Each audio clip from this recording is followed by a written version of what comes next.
महाराष्ट्राच्या शेजारची जी राज्य आहेत त्यांच्याकडून येणारी मासेमारी किंवा त्यांच्याकडून होणारं जे अतिक्रमण आहे, कारण आपल्याकडे 1 जूनला बंदी लागली, पण तरीही असे जे काही परराज्यातले जे काही मासेमारी करणारे जे ट्रॉलर्स आहेत, ते विशेषतः किनारपट्टीवरती मोठ्या प्रमाणात येत आहेत महाराष्ट्राच्या. आणि तो एक सगळ्यात मोठा त्रास आहे. जरी आता तुम्ही कोकणातला असल्यामुळे तुम्हाला त्याचे पल्स चांगल्या त्याचं नुकसान चांगल्या पद्धतीने माहिती आहे. LED फिशिंग ही राजेशजी तुम्हाला माहिती आहे आपल्याकडे पूर्ण पद्धतीने बंदी.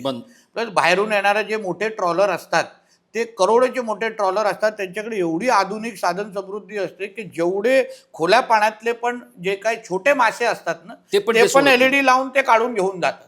आता आपण ज्या पद्धतीने ड्रोनच्या कारवाया सुरू केल्या, ज्या पद्धतीने गस्ती नौकांच्या कारवाया सुरू केल्या, मी तुम्हाला बोलतो की 40 ते 45%, मी 100% बोलत नाही, 40 ते 45% हे बाहेरचे येणारे ट्रॉलर्स आता कमी झालेले आहेत.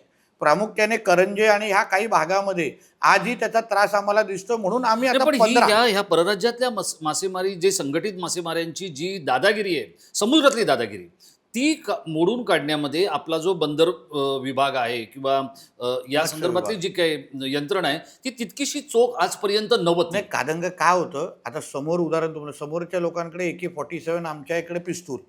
आम्ही काय केलं त्यांना, म्हणून आम्ही ड्रोनची सुरक्षा वाढवणं, आपण त्यांना आधुनिक गस्ती नौका देणं. आता जेव्हा लाकडी गस्त घेऊन जेव्हा आमचे पोलीस किंवा कोस्टल पोलीस जेव्हा समुद्रामध्ये जातात, समोरच्या वाल्याने त्याला हल्लाच करतात. त्यांना AK-47 पासून मोठे मोठे हत्यार त्यांच्याकडे ठेवले असतात. म्हणून आम्ही त्यांना चांगल्यातली त्यांनी गस्ती नौका, म्हणजे स्टीलची गस्ती नौका, जे तुम्ही बाहेरगावच्या देशामध्ये पाहता, केरळमध्ये बघाल, तुम्हाला चीनमध्ये दिसेल, तशा गस्ती नौका आता पुढच्या 10 दिवसामध्ये पहिल्या 2 येत आहेत, टोटल 15 आम्ही मागणी केलेली आहे. त्याप्रमाणे टप्प्याटप्प्याने आमच्याकडे येतील. अजून एक तुमच्याच इंटरव्ह्यू, ह्या चॅनलच्या इंटरव्ह्यूच्या निमित्ताने पहिल्यांदा मी सांगतोय, जे कदाचित उद्या राज्यामध्ये लोकांना ऐकायला भेटेल, की आपण जसं गुजरात, केरळ, कर्नाटकामध्ये मासेमारीची कालावधी आता वाढवतोय. मासेमारी बंदीची का होत आहे, छोटे पॉम्परेट हे आता तुम्हाला बघा, ते ब्रीडिंग पिरियड असते, कारण म्हणून आपण मासेमारी बंद करतो. आपण मासे पण खात नाही त्या निमित्ताने.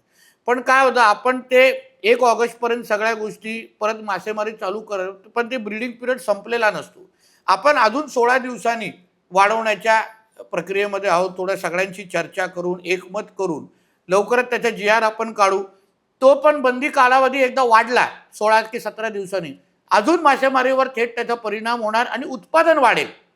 एकदा छोटे मासे त्या समुद्रामध्ये काढण्याचे बंद झाले आणि त्यांना पूर्ण वेळ अगर ब्रीडिंगसाठी दिला आणि मग अगर आपण मासेमारी करायला गेलो राजेशजी, तर आपल्याला थेट परिणाम त्याच्या उत्पादनावर दिसणारच आहे.